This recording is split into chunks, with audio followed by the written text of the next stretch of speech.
Mes bien chers frères, ne pensez pas que je sois venu abolir la loi ou les prophètes. Je ne suis pas venu abolir, mais accomplir. Car avant que le ciel et la terre disparaissent, pas un seul iota, pas un seul trait ne disparaîtra de la loi, jusqu'à ce que tout se réalise, nous dit Jésus dans l'évangile de ce dimanche.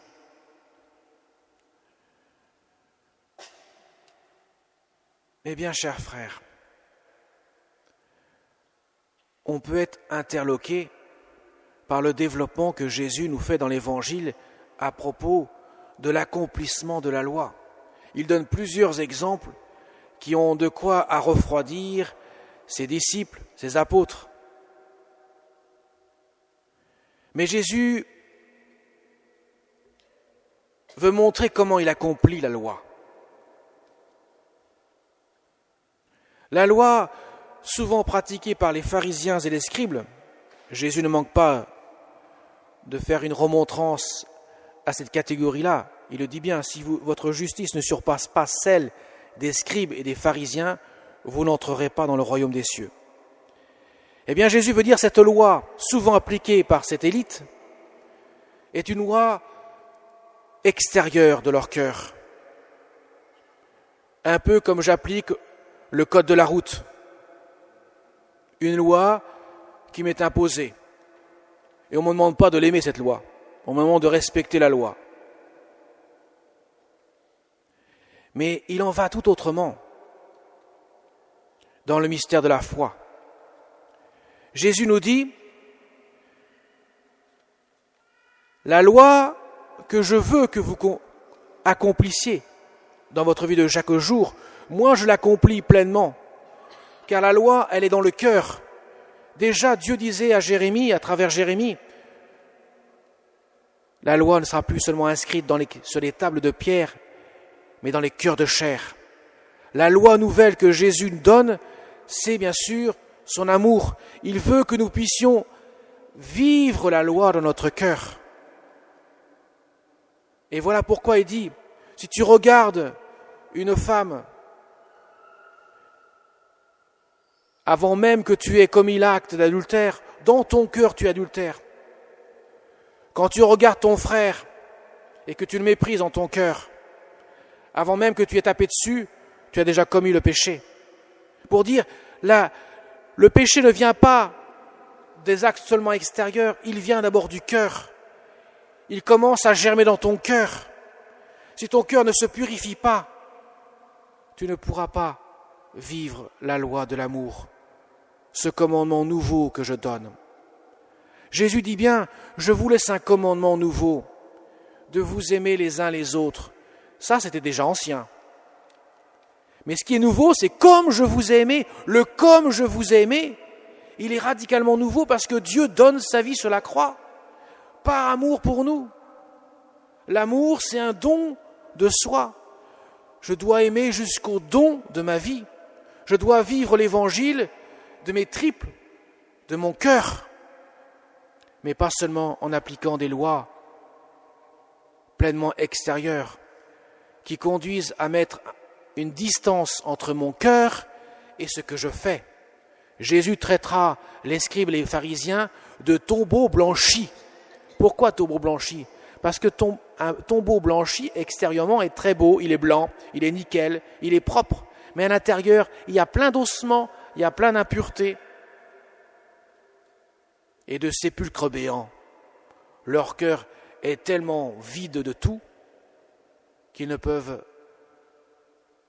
faire jaillir de ce cœur sec que le mal, mais pas le bien, pas l'amour.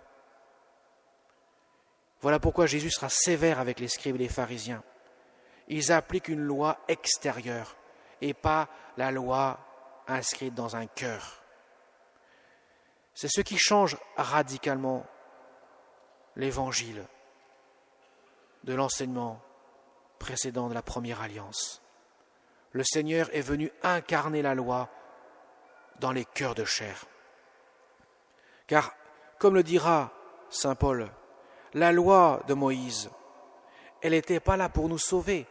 La loi ne sauve pas, c'est la foi qui sauve. La loi était là seulement pour révéler votre péché, pour montrer que ton cœur est loin de Dieu. Si tu n'appliques pas la loi dans ton cœur, tu es loin de Dieu. Et voilà pourquoi la loi ne pouvait pas sauver. Elle était seulement là pour nous montrer ce qui n'allait pas. Seulement l'amour que Dieu nous donne sur la croix, cette loi qui s'inscrit dans les cœurs parce qu'il nous l'a donnée sur la croix, cette loi-là sauve, c'est la loi de l'amour et qui s'accueille par la foi. Je crois que Dieu est plus fort que la mort, que son amour est infiniment miséricordieux et qu'il me sauve. Si je n'ai pas d'amour pour Dieu, comment pourra-t-il me sauver? Il ne suffit pas de faire des actes, poser des actes extérieurs, de faire des choses en règle pour que notre cœur soit conquis par l'amour de Dieu. Il faut que cela commence à l'intérieur. Il faut ce cœur à cœur, ce vis-à-vis avec Dieu.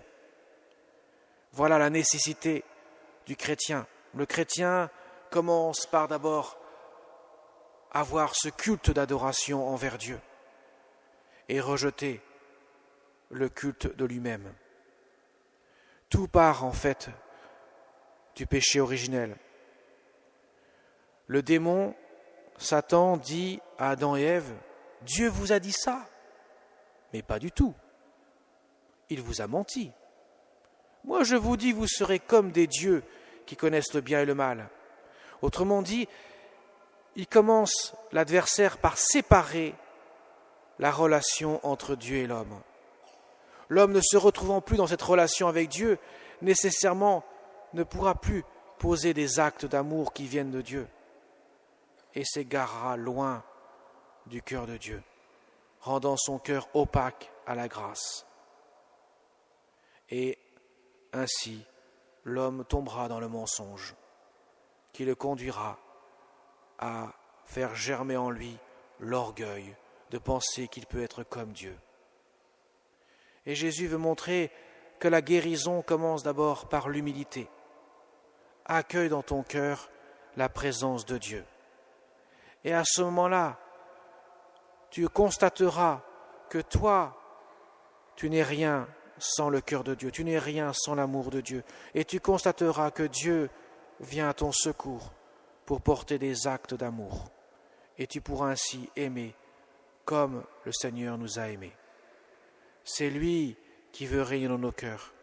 L'amour du Seigneur, c'est la loi de l'Évangile, parce que c'est l'amour du Seigneur qui nous sauve. C'est l'amour du Seigneur qui rend nos cœurs conformes à son cœur, qui nous sanctifie de telle sorte que, comme dira saint Paul aux Galates, ce n'est plus moi qui vis, c'est le Christ qui vit en moi. Mes chers amis, je voudrais terminer en nous tournant vers la Sainte Vierge, la Vierge Marie.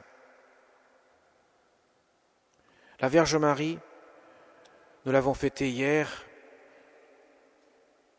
Notre-Dame de Lourdes, celle qui s'est présentée précisément à Bernadette comme l'Immaculée Conception, celle qui n'a pas le péché en elle, ni le péché personnel, ni le péché originel.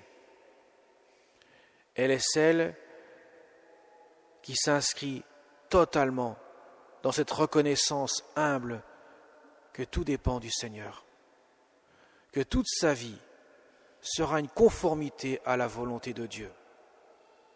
C'est le message qu'elle nous laisse. C'est le message qu'elle nous donne. Et à Lourdes, quand elle demande à Bernadette de prier, de faire pénitence, de prier pour la conversion des pécheurs, c'est que précisément, si notre cœur ne se tourne pas vers Dieu, la source de notre amour, la source de notre bonheur, comment pourrons-nous être sauvés si nous refusons sa volonté? Mes chers amis, Dieu nous a créés à son image et à sa ressemblance. Et il nous donne donc par conséquent une lourde responsabilité devant le mystère.